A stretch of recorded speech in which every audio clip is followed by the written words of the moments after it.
Russia and Iran, two countries on the margins of the global system, are quietly building what experts are calling an axis of arms. Let's start with the numbers now. In November 2024, Iran shipped almost 4,600 metric tons of explosive materials to Russia. Here, let me add some point. These were not any fertilizers or industrial chemicals, as the documents actually claimed. These were weapon-grade explosives, carefully disguised and moved through the Caspian Sea. The shipments landed at Russia's port of Olya, from where the trains carried them to other cities.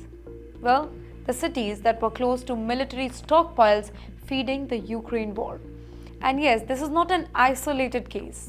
Data from trade manifests shows that since 2022, Iran has sent hundreds of cargoes to Russia, carrying everything from Shahed suicide drones to short-range ballistic missiles parts.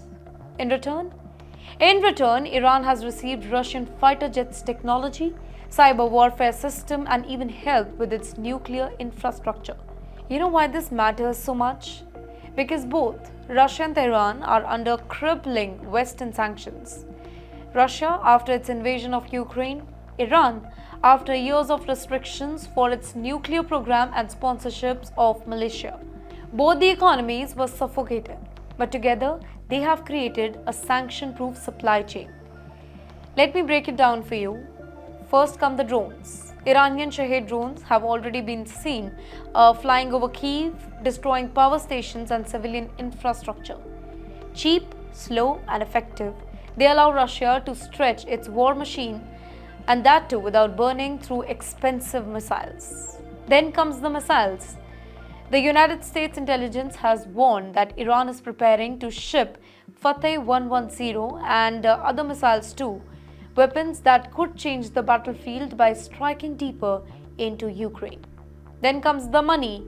Iran earns billions of dollars in this particular trade, which is used to fund proxies like Hezbollah, the Houthis, and militia in Iraq and Syria, expanding Tehran's reach across the Middle East. Then we have tech exchange. Russia is paying not just in cash but in knowledge also, providing Iran with advanced Su-35 fighter jets technology and a satellite system that, by the way, can bypass Western surveillance. This isn't about Ukraine, for sure. This is about a new world order with China silently backing Russia's economy and Iran feeding it militarily. We are seeing the rise of an alternative war economy, a parallel system where sanctioned states trade among themselves out of reach of Western pressure. And the West?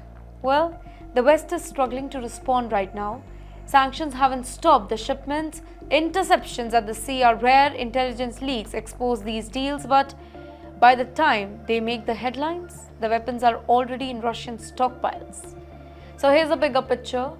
Are we watching the birth of a new Cold War alliance? Russia brings the war, Iran brings the weapon, China brings the money. Together, these three superpowers, they create a challenge that no sanction regime seems to able to stop that. The shadow trade is expanding, the battlefield is changing, and the longer this goes unchecked, the more dangerous this axis becomes. Dangerous for Ukraine, for the Middle East, and for the global security as well.